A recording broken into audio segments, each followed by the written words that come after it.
नमस्कार, मैं हूं लाल सिंघवानी और आप सुन रहे हैं मेरी फसक।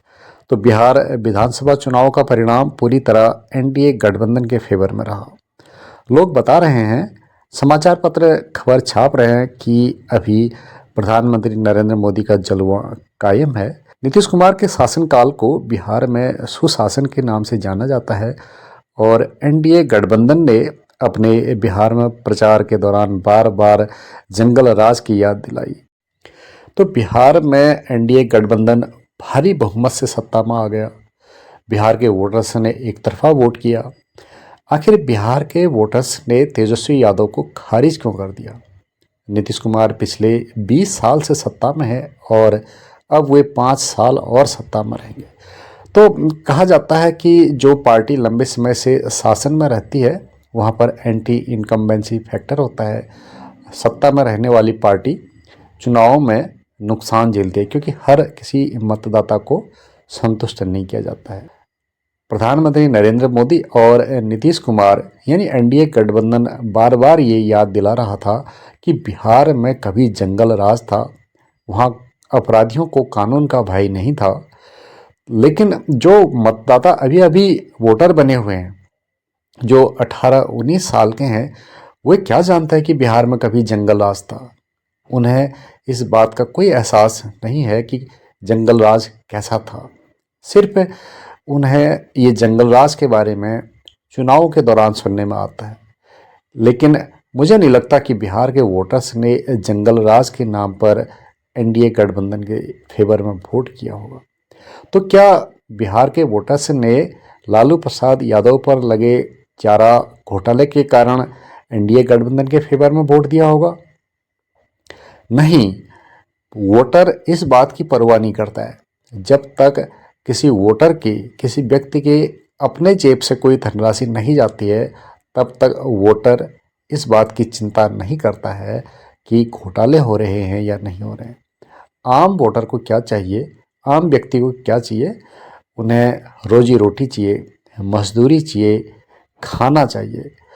क्या बिहार में जो केंद्र सरकार मुफ्त में राशन बांटती है, क्या इस वजह से एनडीए गठबंधन को इतने ज़्यादा वोट पड़ गए? हाँ, कई महिला वोटर से ये कहती हैं कि उन्हें मुफ्त का राशन मिल रहा है, मोदी मुफ्त का राशन दे रहा है। तो ये मुफ्त का राशन हमारे देश की बहुत बड़ी आवश्यकता है। कई लोग हमारे देश में भूखमरी से मर जाते थे, कुपोषण का शिकार हो जाते थे। उनके पास राशन खरीदने के लिए पैसे नहीं होते थे। आज उन लोगों के आगे एक उम्मीद है कि उन्हें हर महीने मुफ्त में कुछ राशन मिलेगा और उनका चूल्हा जलेगा, उनके पेट की भूख बुझेगी।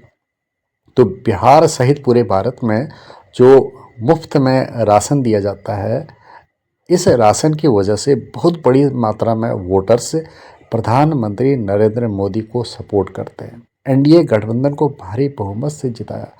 क्या इतनी बड़ी मात्रा में एनडीए गठबंधन को वोट मिलने का एक कारण ये भी है कि नीतीश कुमार की सरकार ने चुनाव आचार संहिता लागू होने से ठीक पहले जीविका दीदियों के खाते में 10-10 हज़ार रुपये डाले थे। जीविका दीदियों को उम्मीद थी कि अब उन्हें 10,000 रुपये मिलेंगे। क्या इस वजह से बिहार में एनडीए गठबंधन के फेवर में वोट हुआ? हो सकता है, क्योंकि जिस परिवार को 10,000 रुपये मिले, उस परिवार के सारे वोटर एनडीए गठबंधन के फेवर में जाएंगे। तो इस वजह से तेजस्वी यादव बिहार का चुनाव हार गए। तो यहाँ पर चुनाव प्रचार में तेजस्वी यादव ने पूरा जोर लगाया था। उन्होंने तेजस्वी प्रण नाम का अपना शपथ पत्र भी डिक्लेयर किया था। उन्होंने प्रॉमिस किया था कि वे 500 रुपये में सिलेंडर देंगे और 200 यूनिट बिजली हर महीने मुफ्त देंगे। और भी कई लोक लुभावन घोषणाएं तेजस्वी यादव ने की थी, लेकिन बिहार के वोटर्स ने उन पर जरा भी भरोसा नहीं किया। आखिर करते भी कैसे? क्योंकि जिस वोटर्स के घर में जीविका दीदी के लिए नीतीश कुमार 10,000 रुपया चुनाव के दौरान क्रेडिट कर रहे थे, यानी कि चुनाव के दौरान जीविका दीदियों के खाते में 10-10 हज़ार रुपये आ रहे थे, वे तेजस्वी यादव और राष्ट्रीय जनता दल को वोट क्यों देंगे? आखिर अपना भी तो कुछ ईमान होता है। जीविका दीदी और उनके परिवार के सदस्यों के मन में विचार आया होगा कि हमारे खाते में 10-10 हज़ार रुपये आ रहे हैं, इसके बदले प्रधानमंत्री और नीतीश कुमार को कुछ तो फायदा होना चाहिए। इन 10,000 रुपये की वजह से ही बिहार के वोटर्स ने भारी मात्रा में नीतीश कुमार के फेवर में वोट किया है। चुनावों से ठीक पहले जीविका दीदियों के खाते में नीतीश कुमार सरकार ने 10-10 हज़ार रुपये डालने की घोषणा की और चुनाव के दौरान भी जीविका दीदियों के खाते में 10-10 हज़ार रुपये क्रेडिट हो रहे थे। इन 10,000 रुपयों ने जरूर ही बिहार के चुनाव को प्रभावित किया होगा। वर्तमान समय में हमारे देश में जिस तरह चुनाव हो रहे हैं, यह चुनावों का सबसे ज़्यादा प्रदूषित स्वरूप है, सबसे ज़्यादा धूमिल स्वरूप है। इन चुनावों को निष्पक्ष चुनाव नहीं कह सकते हैं, क्योंकि इन चुनावों में चुनाव से ठीक पहले सरकारें मतदाताओं को दबाव में लाने के लिए, अपने फेवर में वोट कराने के लिए उनके खाते में धनराशि क्रेडिट करती है।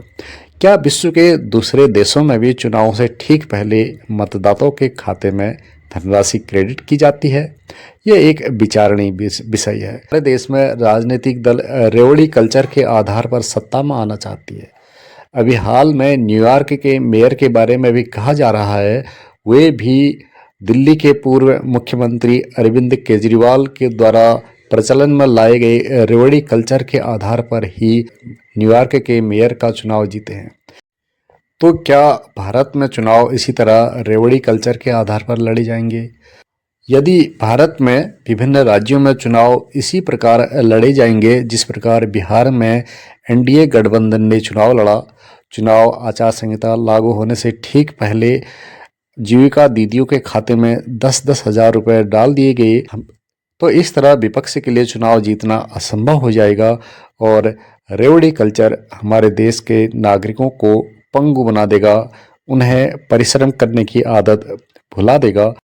तो हमारे देश के युवाओं को सोचना होगा, मंथन करना होगा कि रेवड़ी कल्चर के आधार पर लड़े जाने वाले चुनाव देश का विकास नहीं करते हैं, नागरिकों का भला नहीं करते हैं, बल्कि उन्हें पंगु बनाते हैं, श्रम करने के लिए प्रेरित नहीं करते हैं।